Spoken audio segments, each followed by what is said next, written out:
In the remote lands of southern Armenia, hidden among hills and ancient winds, lies a place few have ever heard of. A circle of silent stones. Laden with secrets, mystery, and forgotten wisdom. Its name is Zorats Karer. To some, it was a ceremonial site.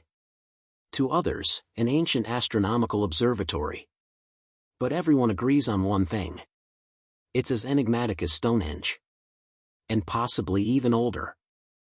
Zorats Karer, also known as Karahunj, sits nearly 1,800 meters above sea level. Over 200 megalithic stones, some standing up to 3 meters tall. But what truly stands out are the circular holes perfectly carved into many of them. How were they made? What were they for? Some theories suggest they were part of a primitive celestial observatory. Soviet-era researcher Paris Hirouni believed this site was used to track the sun, moon, and stars. In fact, some stones appear aligned with the Cygnus constellation. Coincidence? Or a message carved in stone?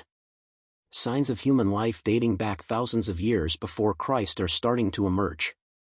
A fortress, petroglyphs, and even a sort of hotel, where wine appears to have been the main attraction.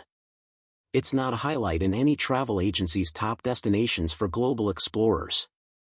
Perhaps it will be one day, but realistically, at least in the Western world, that seems unlikely. Still, Zorats Karer, also known as Dik-Dik, Tsit-Tsit, and more recently Karahunj, generates as much intrigue and debate as the world-famous Stonehenge.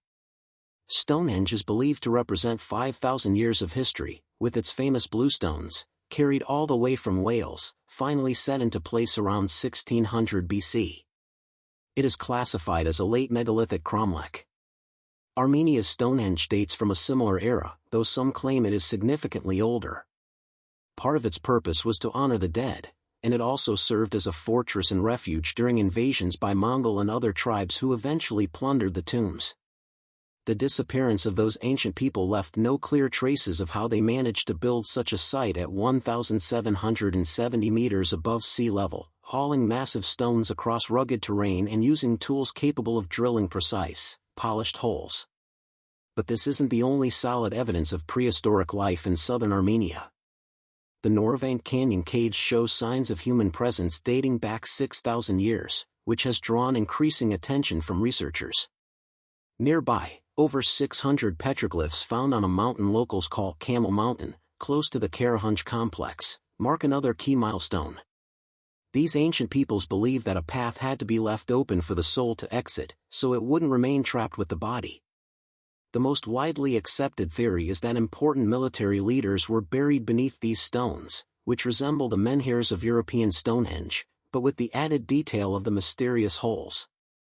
They remain a mystery because they're perfectly smooth and all the same size. It's believed the stones were tied to animals, which then dragged them into place. That's a simpler theory for how they got here. But who built it? Who brought these stones to such a remote corner of Armenia, to explore the cosmos or perform sacred rituals? On that mountain, traces of a civilization that developed art have been discovered, engraved into hundreds of petroglyphs. The best-known example is the so-called Adam and Eve stone, interpreted by some as a representation of the first biblical figures. In recent years, other findings have confirmed that this Caucasus region was once a hub of intense human activity. A 6,000-year-old leather shoe, found in the Norvank Canyon cave in Armenia, launched a still ongoing study. The shoe is now displayed in the National History Museum of Armenia. It's believed that the ancient Silk Road passed through here, and that travelers would rest under a massive rock overhang that today is home to hundreds of bats. Millennia ago, it was the ideal shelter for recharging and continuing the journey.